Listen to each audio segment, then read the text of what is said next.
We got a treat coming up for you guys. For the first time ever on this channel, I have done an online conversation, a Skype call, with another channel. And so this is Josh Peacock from Combat Learning. And he's a real smart guy. He's very focused on the ecological approach to training, which is kind of a shorthand term for all of this stuff, the constraints-led approach, ecological dynamics, and whatnot. He's well read up on it. He's a smart guy, and his channel is a little bit small. It was my channel, right? This channel is small in YouTube terms, and we have a lot more subscribers than him. So I want to give him a chance to have a signal boost. And I understand that scientific discussion, scientific content is maybe not the most exciting stuff, but it's the important stuff that actually moves the needle forward. And so give this discussion. This is not an interview, right? It's just kind of a loose, casual discussion. We barely scratch the surface on anything. I go off the rails a little bit. But please give it a listen. Go give Josh a like at Combat Learning. I'll give you guys all the links and whatnot. And please enjoy the discussion. Awesome. I don't want to do any fancy intros or anything. I can always record something preamble. Let's just start with the base thing, right? Who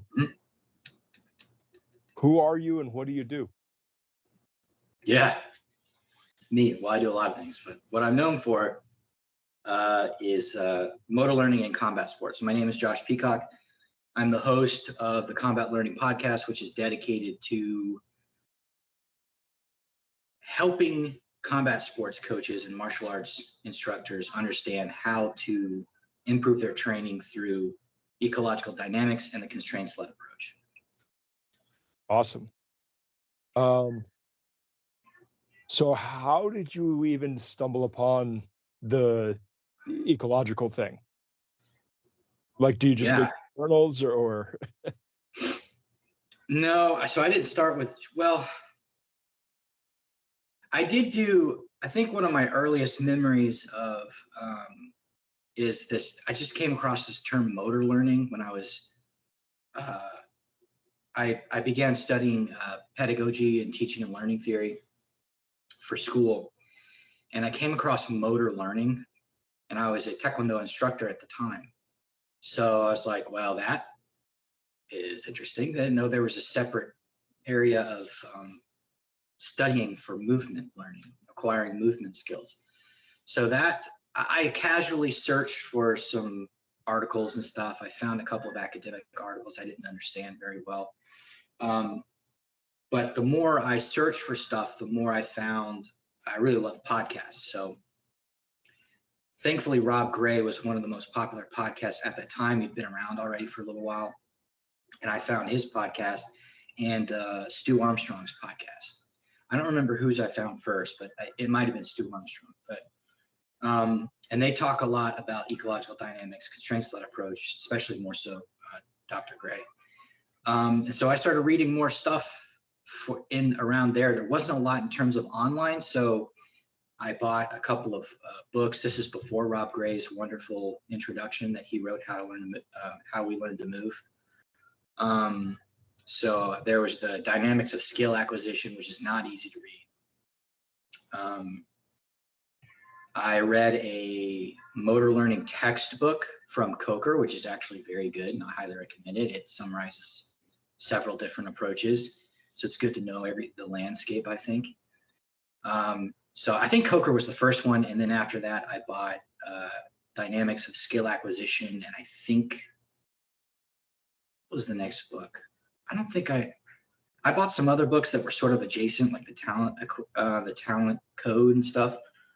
But in terms of ecological dynamics and CLA, I think Dynamics of Skill Acquisition was it for a while. And then I got nonlinear pedagogy somewhere along the way, an athletic skills model. So yeah, that's how I got into it. It was just me searching around, trying to find things, just going from one little layer to the next. You know, what is motor learning?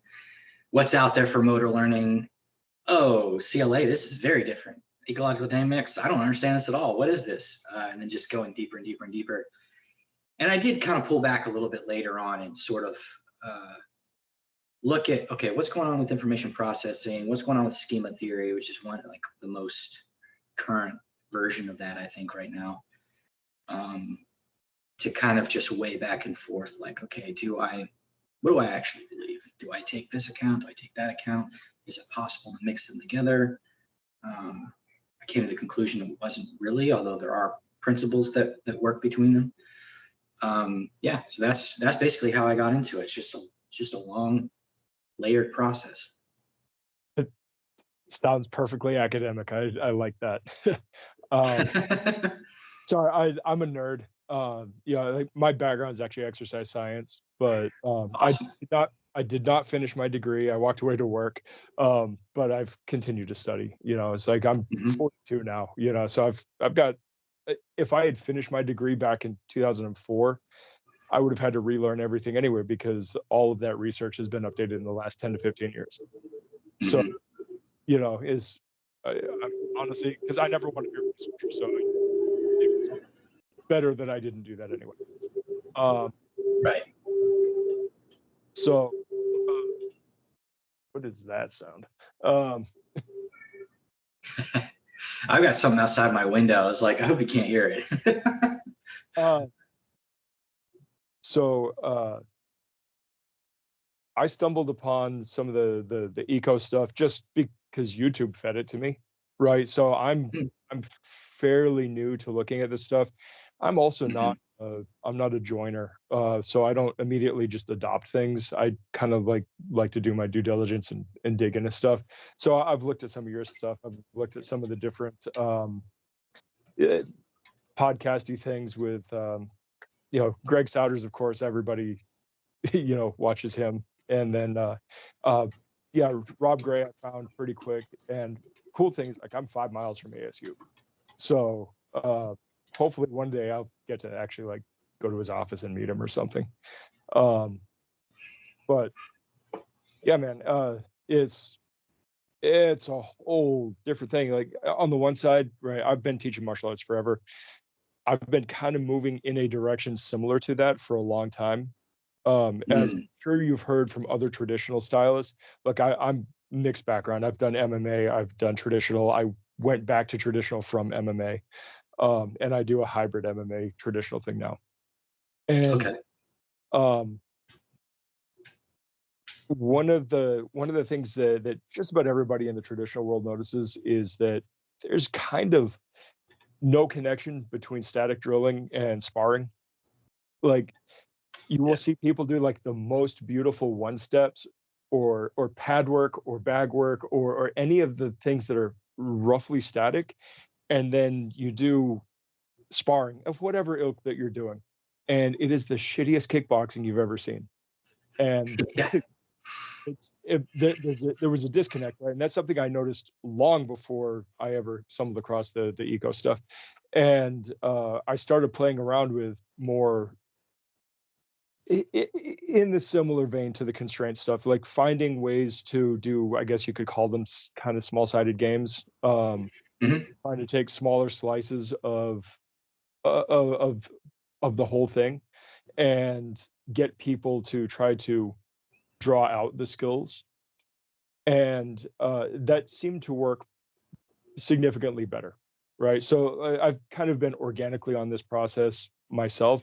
It's just with my background, I haven't spent a lot of time looking at specific different like motor learning and stuff. Like, I've looked at education, I've looked at just exercise science, but I kind of do a lot with the motor learning stuff. The most with motor learning that I had looked at previously was deliberate practice, right? Because everybody was all nuts on deliberate practice. Yep. And and that's its own thing. And I don't know if you saw. So a lot of people, I think, are aware of the McNamara takedown of Erickson's thing, basically showing that this like deliberate practice accounts for like 14% of differences between elite performers or something like that. I've heard of it, yeah. Okay. And then Erickson wrote a a response paper. This is like the academic version of YouTube responses, and and so I'm sitting there reading this thing, and as Erickson's going through it, I'm getting a little bit of a whiny baby vibe. And then on top of that, I'm also finding that the way that he's defining deliberate practice and all of the things, it puts it in such a narrow little box that literally nothing that anybody does is deliberate practice. And so it's like, so then you've created a completely compartmentalized, isolated phenomenon that like only these music students that you studied are doing. And so like the McNamara takedown didn't really prove anything, and then Erickson's response to that kind of only shot himself in the foot. So yeah, dude, research is a mess. Research is an absolute mess. Yeah, it is, for sure. Yeah, and I'm smart enough to understand a fair amount of it. I don't have the statistics knowledge to dig in like on the mathematics side of all those papers, but yeah, I don't. I'm weak on the statistics. I'd like to learn. I don't know if I don't know. I might have to if I do original research, I'll have to partner with someone probably. Fair enough. Fair enough. So like I mentioned in our correspondence, I kind of just want to shoot from the hip and just kind of talk shop and have some ideas, right? Because I am a talker, and I want to be respectful of your time. And obviously, like I mentioned, I've got newborns, and I need to be able to go take care of them at some point. Sure. But let's start with this, right? Because you interview a lot of people. Is there anything that you want to talk about specifically yourself? Like, is there anything that's kind of been on your mind as far as how we're shaping things? And I subscribe to your Substack, and so I've seen some of your stuff, right? Obviously, limited time, so I can't go through everything, but right. But certainly, there's got to be something that you want to just kind of shoot the shit on that is beyond your typical interviews and conversations. Yeah, man, I think something that I wrote an article on, and thank you for subscribing. It's something that I wrote an article on a month or maybe 2 months ago. Was I took a look at a really interesting study. The title of the blog, the article post is the foundations emerge, or the fundamentals emerge on their own. And there's fundamentals is, I recently did like a survey thing, and I don't think I'm going to finish it because it's such a mess with what people answer. Sure. What I found with is a lot of people think fundamentals is as a collection of basic techniques, like individual techniques. And then, but then strangely enough, which I did not expect, it was just a haphazard bag of abstract principles. Someone said speed and accuracy. I mean, that might be close to like a true fundamental, but like just all these, I mean, yeah, it's a little bit, vague, but it doesn't necessarily specifically help you understand how to be skilled at martial arts, for example, maybe just at athletics in general. Yeah. It's just all over the place. So like nobody can agree on what it is, but it's like everybody agrees you have to have it. Like it's like saying, yeah, it's like a carnivore and like a vegan in the same room agreeing with each other that you have to have a good diet. Yeah. And they're definitely both wrong about what they believe too at the same time. I like the carnivore guys a little bit better, but they're over the top, way over the top. Still gotta have vegetables. Yeah, I'm with you 100%. And fruit. But that's gonna start a whole other war probably, but I don't care. It's just nutrition. It's not my thing. You can go have a war on that if you want. But so what I was getting at was we've got to there probably is something useful that we could create a concept around of like the fundamentals, but until we get there, we got to freaking stop fussing over that thing and like understand how you actually get skill.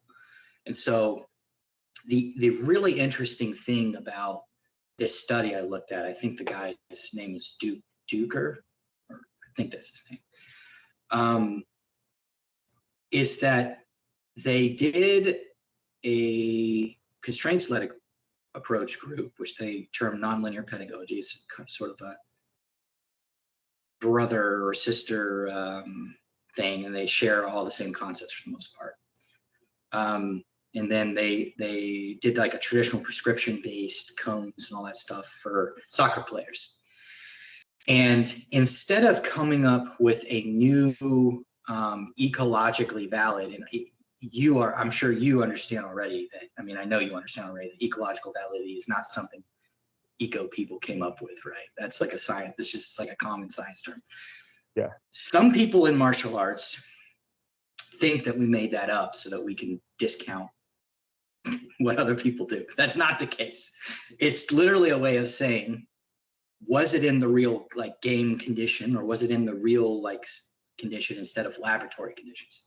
So instead of doing that, instead of doing finding some way to measure skill improvement in a live way, in a game-like way, or in a real soccer game, they actually decided to test using traditional measures that are decomposed, that are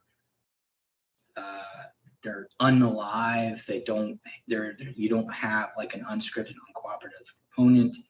You don't have a goalie or a offensive player on the other side who's going to steal the ball from you and give you different information. You just have cones and you have like accuracy tasks, and it's very much like drilling. I mean, it is drilling. That's what they call it. So it's like drilling in martial arts. That's how they tested everything. And what they found was the constraints-led approach is still better. That's what they found. That it beats the traditional approach on its own measures. That's what was found by that study. Right. And on top of that, they found that they were more adaptable. And it's like, well, how did they find that they were more adaptable? And that's because adaptability, or I think they said actually creativity, but it's still adaptability. How they defined creativity was their ability to perform well in unfamiliar conditions. And the traditional measuring system were unfamiliar conditions to the live play people, the kids that played in a live play environment, because they never did anything like that their entire practice. And so that should speak a lot of new, see, I was this way too. Like, it's not like, I was the same way. So I understand that coaches have to go through their arc and their development. They believe that, yeah, CLA, man, this is really interesting. It does get you better, but you got to know the fundamentals. You got to go through maybe it's truncated. It's not as long. You don't have to do as much of it, but you got to go through the drills and you have to be taught the technique and all that stuff. And then you get thrown into CLA. And it's not true. It's simply not true. That obviously that's one study, but Greg Souders, Scott Sieve-Wright, and now just my coach, and a growing army of people across the US, the UK, and even in other places in the world, Canada, all over, are bringing in students, dozens, hundreds, and they are bringing them to a functional level of skill that looks like something you would see from an advanced white belt or a blue belt even. They're doing it without the traditional means of instruction. So, right. Yeah, it's anecdotal, but it's like, are they lying? Like, it's like, right. Empirical science begins with observation. So we are ahead of the science right now in many ways, but it's like, I can observe it. It's right there. So, Sure. Yeah. Yes, but the only concern that I have with that, and this is not a real concern, I just don't know how to phrase it better, is none of this accounts for survivorship bias. And that's true on the traditional approach too, right? Mm-hmm. But none of it accounts for survivorship bias. You're always going to get the people that do well stick around, the people who don't well wash out, and you're just going to have a survivorship bias. I don't know how to Yeah. account for that, and I don't know how to. Again, I'm not a researcher, so I don't know how to control for that in the research. Mhm. Because survivorship bias kind of, I don't want to say ruins, but it definitely clouds, clouds the data pool, but by Yeah. quite a. And look, I'm not at all trying to stick up for the traditional approach. After all, like I came to it organically that just like it wasn't working. Like I still think there may be, and I like the distinction that you drew on that that recent article that you wrote, talking about so and so is not actually doing, ecological dynamics. There's another jujitsu guy. It was a very recent. Yeah. Yeah, The Jordan teaches jiu-jitsu. Yeah. yeah. Um, so I'm, I'm not trying to play that game, but you know I I like the distinction that you made between modeling and drilling, right? And because so okay, I'm a Wing Chun guy, kind of as my current base, what I consider my core of everything. I do catch wrestling instead of jujitsu because I'm not into women's self defense, and uh, and That's good. I like that. And as far as my boxing, kickboxing goes, man, I mean, coming from MMA, I've got plenty of the modern stuff, but I actually got to train in Savate, so most people don't do that, so I'm pretty proud of that. And you can see the McDojo belts behind me. I started off as a Kempo kid. We were diametrically opposed to the Taekwondo people. We had fast hands, they had fast legs, um, and it's all just memorize everything and don't have any application. So there's that whole argument. But anyway, Sure. I like the modeling thing because that's kind of how my Sifu trained us in Wing Chun. She did have us drill stuff, but she gave us freedom to like, okay, once you get comfortable with something, just explore, see if you can input other modalities and stuff. It wasn't quite CLA, but it was edging towards autonomy at the very least, right? Mhm. Autonomy and Mhm. exploration. I'm a big proponent of self-determination theory, right? So Yeah. autonomy and relatedness and competence are just keys to motivation to keeping people around. And she gave us so much autonomy, which was fantastic, right? um, so I mean, hell, every time we would play Chisa, we would end up in a boxing match, but we were still touching hands, right? So it wasn't Right. just, here, sit here. I literally had somebody comment on a video of me playing Chisao with Grandmaster Kwok. He's like, "Aren't you supposed to be practicing the different combinations?" I'm like, "No, this is just free play." Like this was a seminar, and Seagun Kwok just was like, "Here, play Chisao with me." He wanted to show off, you know. And so it's like I feel lucky that I wasn't overly boxed in uh, Mhm. with this, at least since I've become an adult, right? I haven't been overly boxed in with the idea of you must do things as rote, because I always knew that was Yeah. wrong. I mean, like one of the things I tell my students all the time is like, I've never seen you in the mirror, so how can you possibly do things the same way that I do them? It's Mhm. not possible. And so like we might do things that are in the ballpark similar, right? On the surface may look the same, but like look, if you're 5'4" and I'm 6'2" and I'm 265 and you're 135, we are not going to do the same thing the same way. It's just not possible. So why am I going to tell you you have to do things and it has to look this way and your joint angles must be that way? Like that overly rigid prescriptivism hasn't made sense to me since maybe before I started MMA, and that was back in 2004. So, I Yeah. mean, it's like the prescriptive approach seems to have been a failure in my mind for 20 years now. I just didn't have Mhm. language, uh, Mhm. that CLA and ecological dynamics and stuff were giving me. All right, so here's a thing that I've been playing with mentally. A lot of the guys that are running around on the popular circles, most of the jujitsu guys, um, everybody's talking about CLA. Almost nobody is talking about differential learning. Yeah. And I don't know if that's because they haven't figured it out yet. They're having enough on their plate with the CLA, if that's too difficult of a thing to input in grappling. But coming from a striking background, this was just a thought that I was having because I come from a mix of styles. On a very soft approach to differential learning, just something as simple as regularly changing the gloves you use in striking, and even bare knuckle. Like we do a lot of bare knuckle, Mhm. but regularly changing the gloves, different ounces, different ways that it constrains your hands. But I'm still asking people to do your Wing Chun stuff, do your Savate stuff, you know, do your catch wrestling stuff with the gloves on in an MMA format. That sounds to me like a soft approach to adding noise to the system to get them to still find their skills, but through these physiological constraints. Like, I mean, yeah, you're not going to do catch wrestling with boxing gloves on, but Sandog guys still do takedowns with boxing gloves on. So like we can still muck through that and play with that. And like, so that sounds like differential learning to me. Mhm. And that's something I've been interested in playing with because I like to do a mixture of rule sets and stuff because I'm not necessarily training people only for MMA the sport.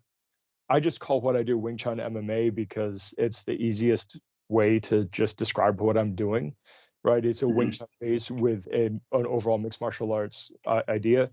I'm honestly closer to the Jeet Kune Do ideal than Jeet Kune Do guys are, and I will hang my hat on that. The Bruce Lee community is a cult, and they have Garbage. Yeah. and they have completely failed, right? And Yeah. yeah, They're nothing. They're nothing. And they're arrogant over yeah, of accomplishing nothing.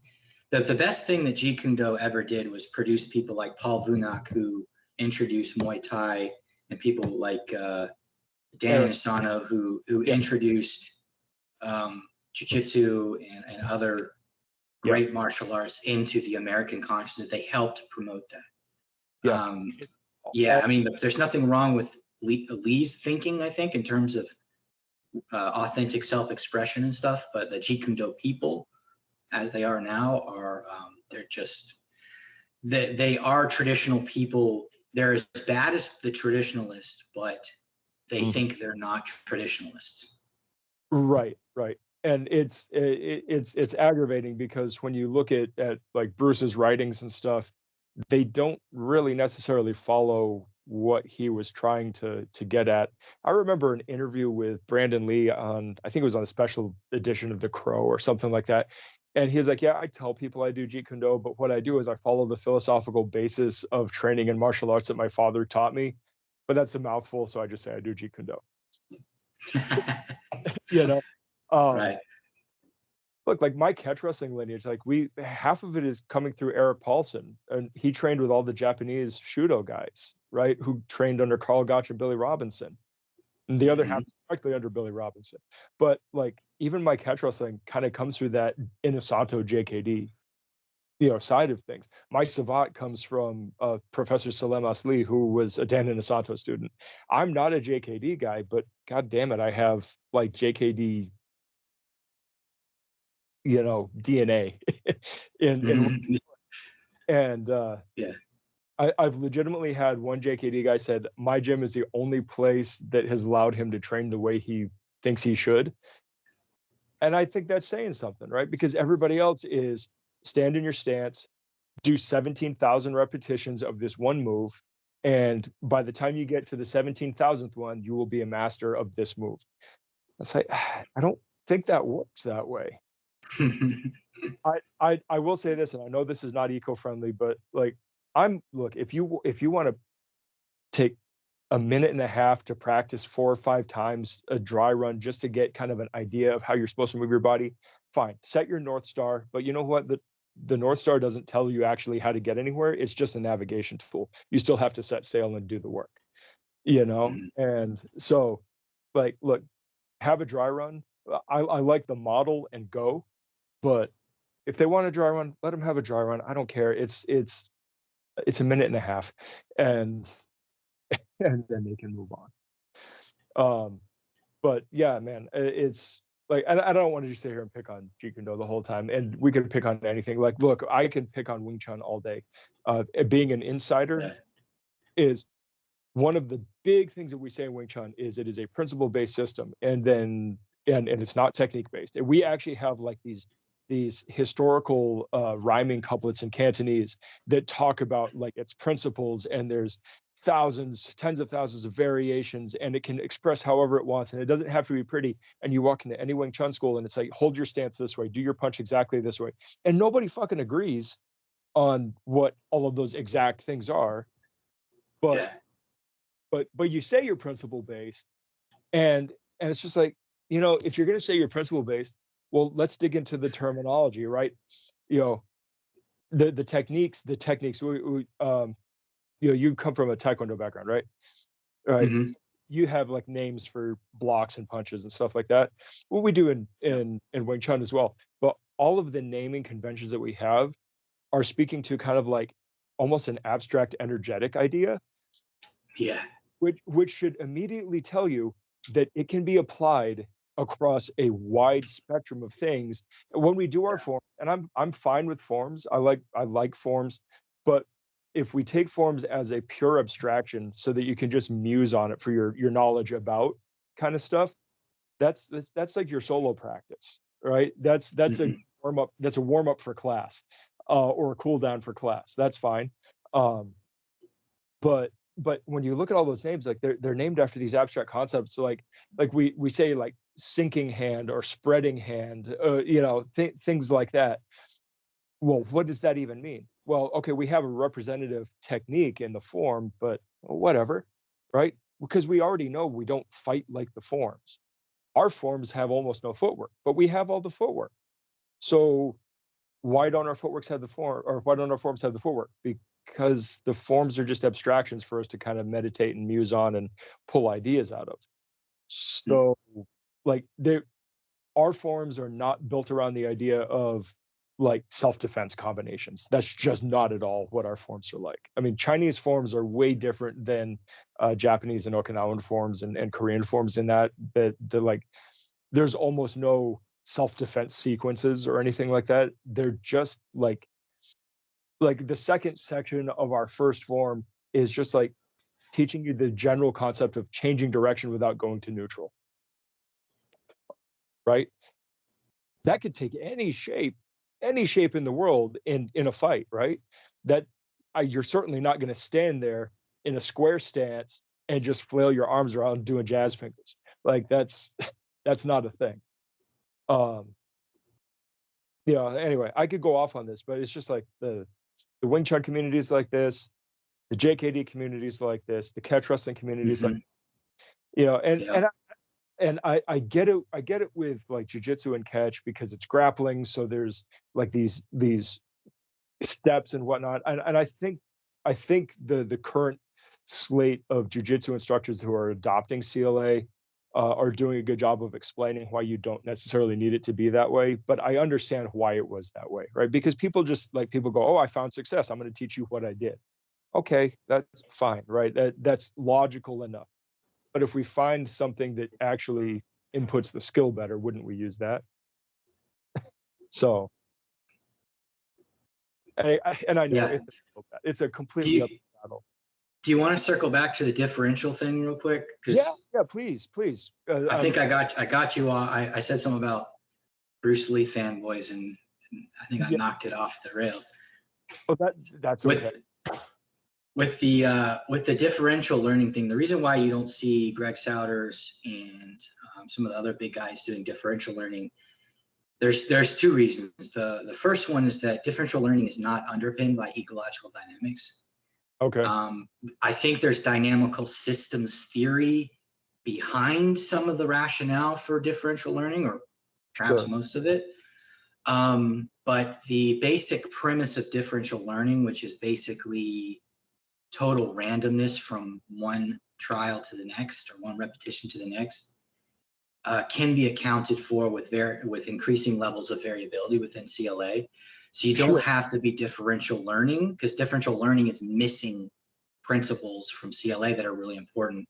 The most important, and this is why people like Greg Souders are not differential learning, the most important being representative learning design is not a major principle to my knowledge of differential learning. And I've seen Wolfgang Schulhorn promote actually jiu-jitsu examples of differential learning that were not alive.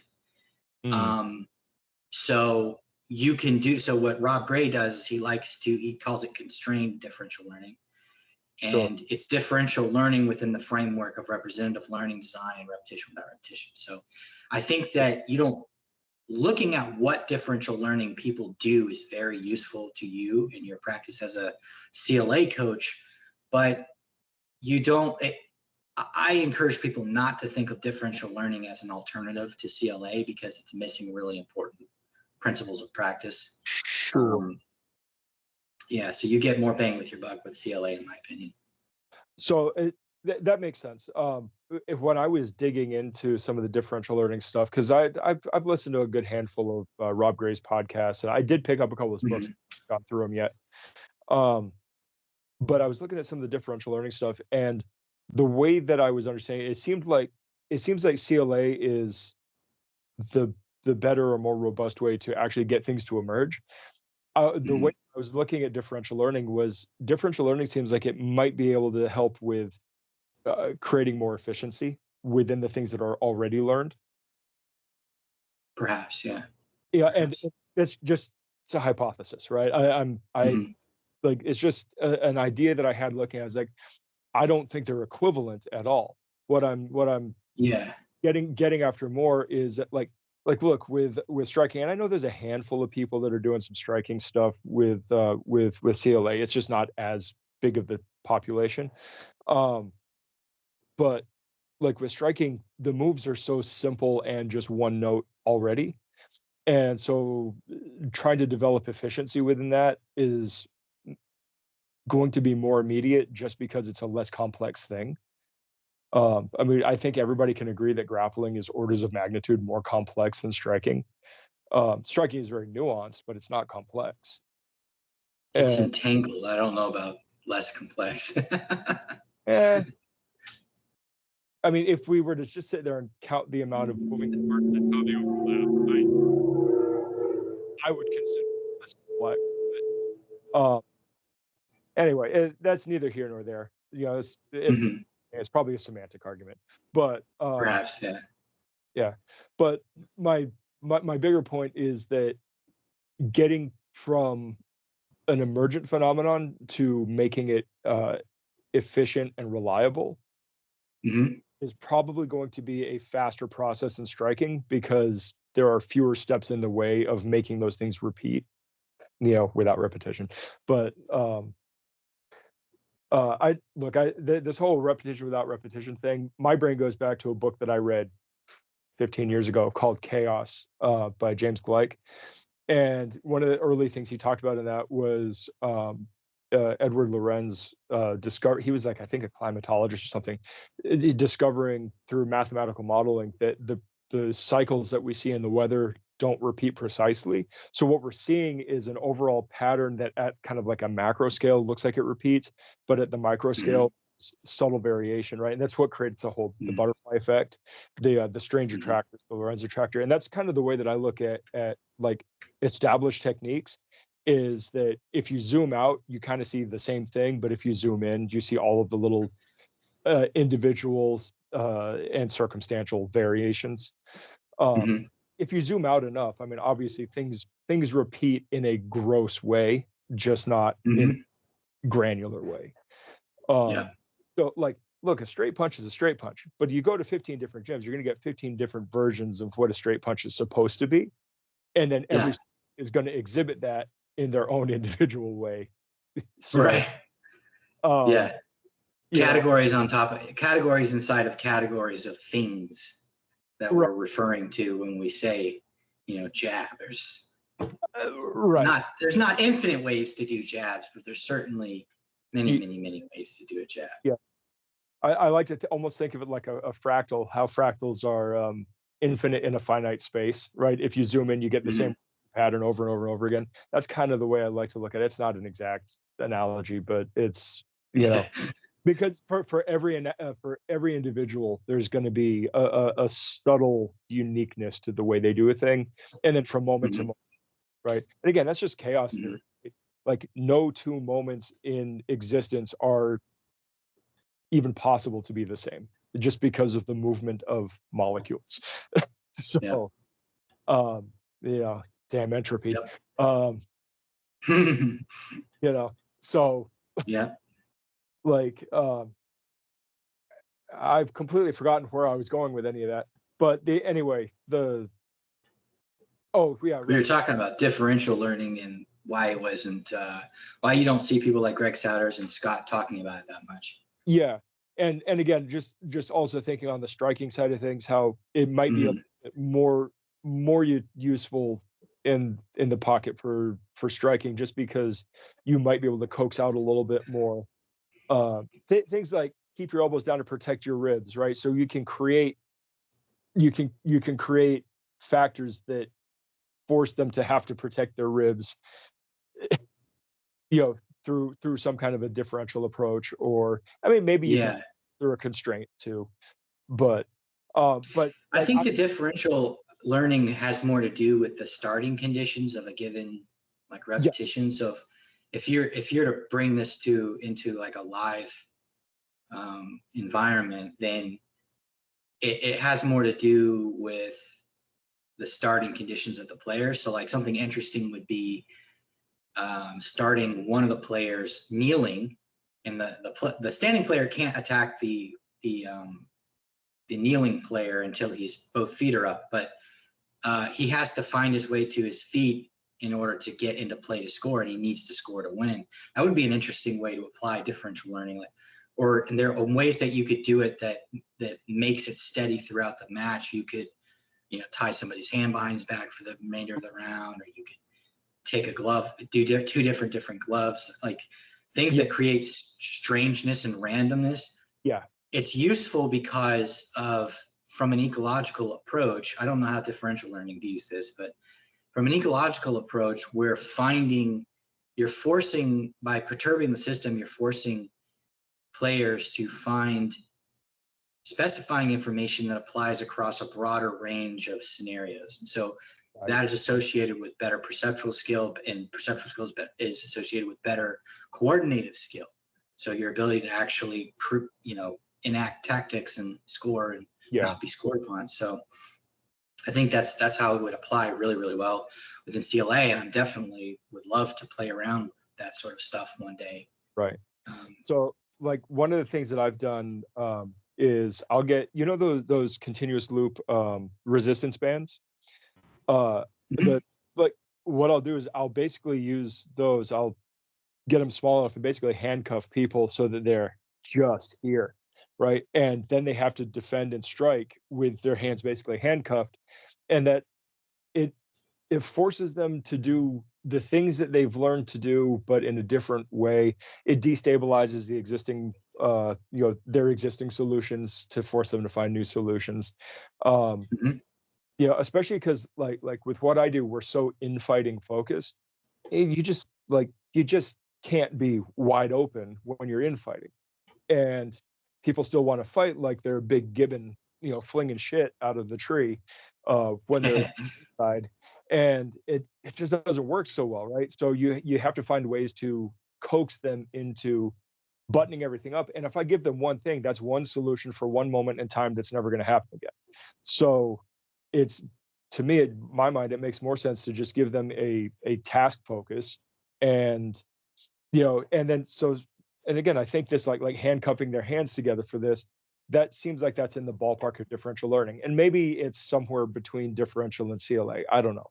Like I said, I'm still reading up on all this stuff, Mhm. um but stuff like that does seem to work, and it makes them figure out the solutions that work for them, as opposed to me trying to prescribe, oh, you're exactly this many centimeters and this many degrees, and look, I'm not doing math.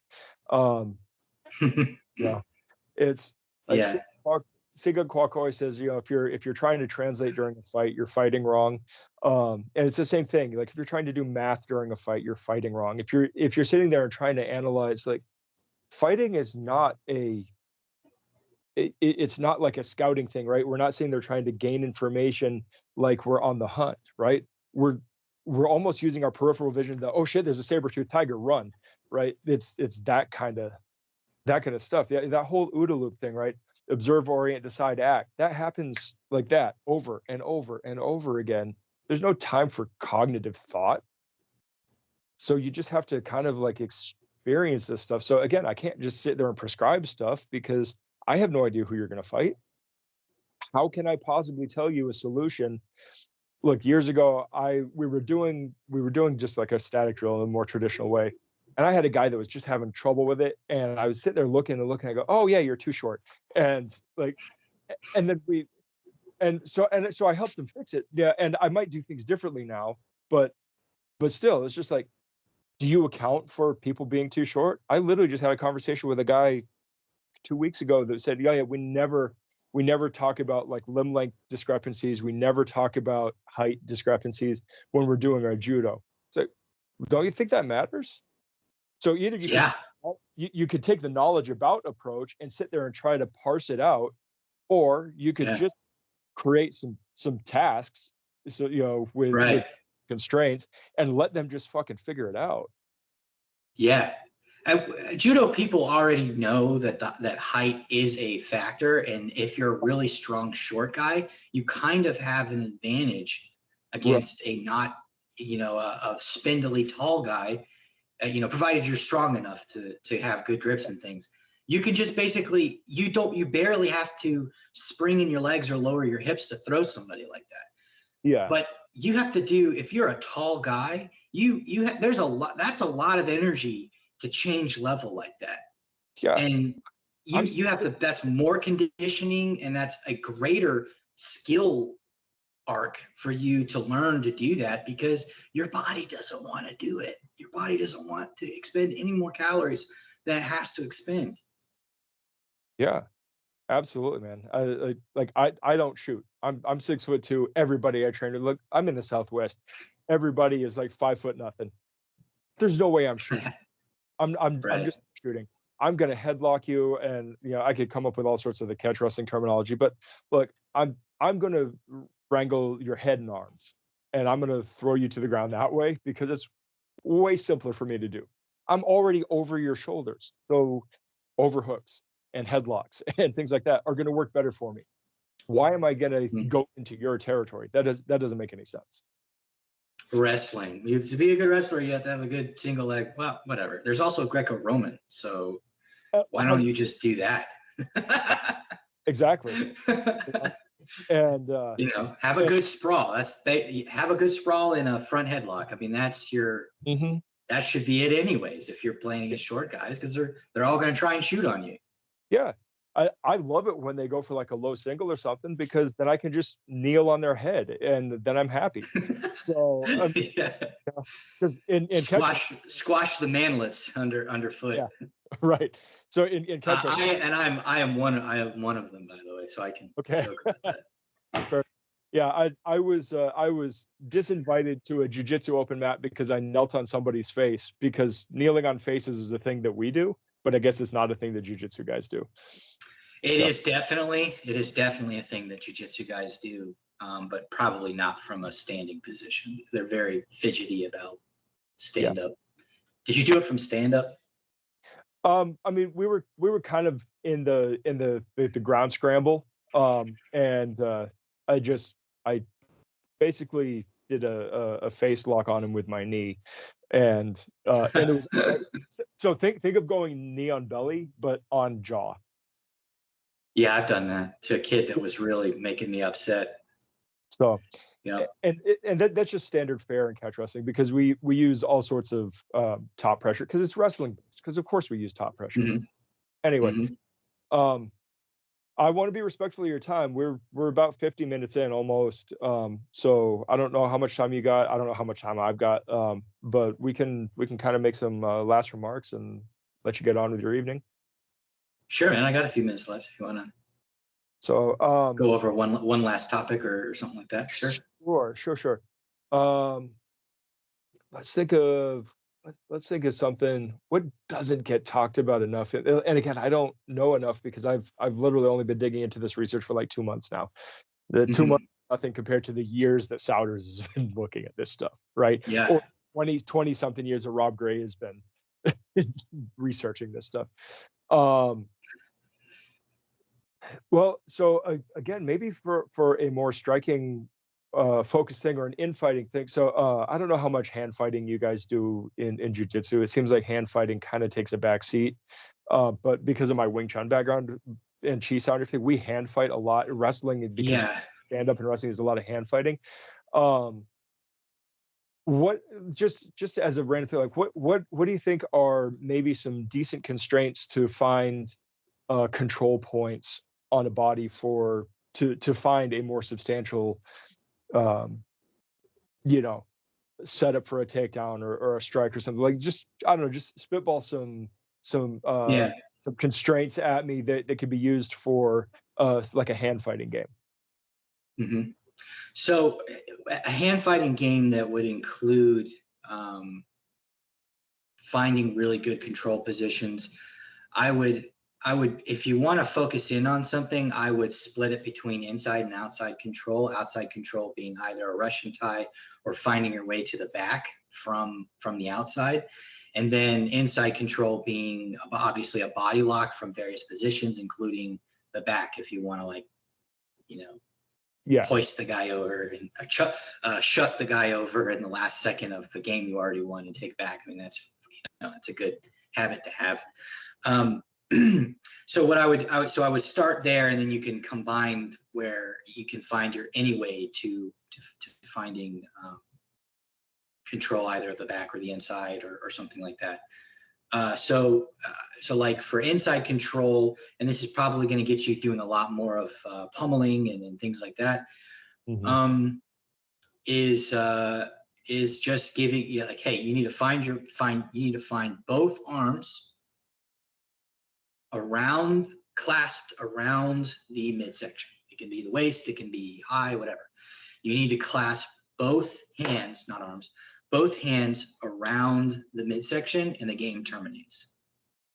And that's it. Like, I wouldn't, you might find with a certain mat that there's a couple focuses to add to that. I don't think they're, I mean, I can't think of anything specific, but I think that's pretty much the best way, just to be simple like that and let people hash it out over and over and kind of navigate their way through that. Wayfind is the eco term.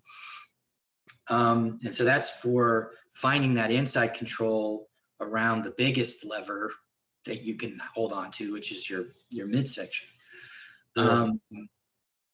And for, if you want to help them find that body lock or something useful like a really tight Russian tie-up, then you take the midsection out. You can't go under the armpits at all. So you have to find your way outside the arm to a control position, either an arm in over the top body lock, or if you can find your way to the back, then we'll count a body lock under the arms, but only on the back, something like that. And that's where you're gonna find people playing around with. The first thing they'll probably do is just drag arms, and it'll look more like a Russian tie, but they won't be able to do it very well, so they're gonna have to find their way there. And then eventually, Kate, you might find actual arm drags and stuff that are more sophisticated. If not, there's ways that you can kind of help create a sort of attract where they're willing to explore that. You can start people from a good grip that would facilitate an arm drag, but you want there to be missing information for them to play with. Sure. That's so you don't want to start them with it out the hip and already here on the on the tricep to pec or something like that. You want them to have the chance of losing. So you're setting them up where they have an idea of how to get there, but there's many ways to fail. And even somebody on the other end who is being arm dragged, they actually have a fighting chance. And so now they're going to start understanding arm drag defense better from that point of view too, as opposed to starting them in a position where they're basically going to lose every time. They're not really, Right. That's not very useful information to the other partner. So one of the principles that I've come up with for helping with constraints-led approach practice and to help sort of hedge against over constraining is basically you need to have an honest conversation of, are both players benefiting from this game?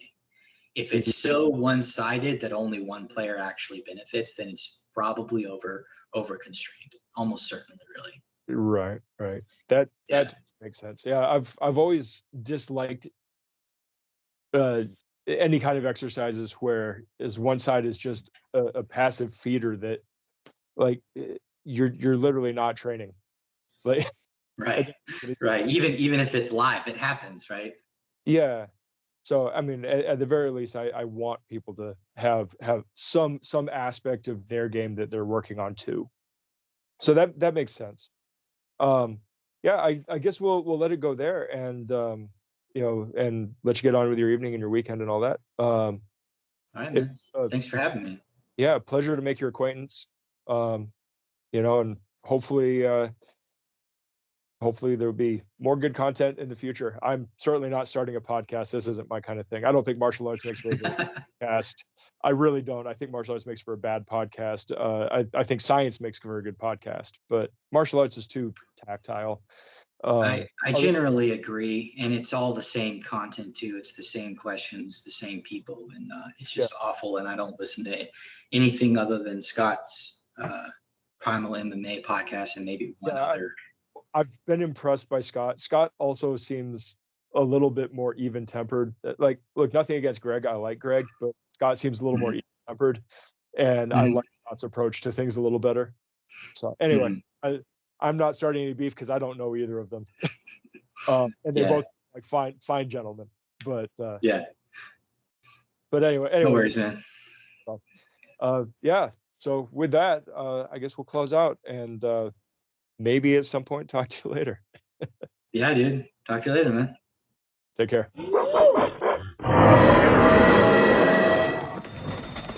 Thanks for watching. Like, subscribe, share.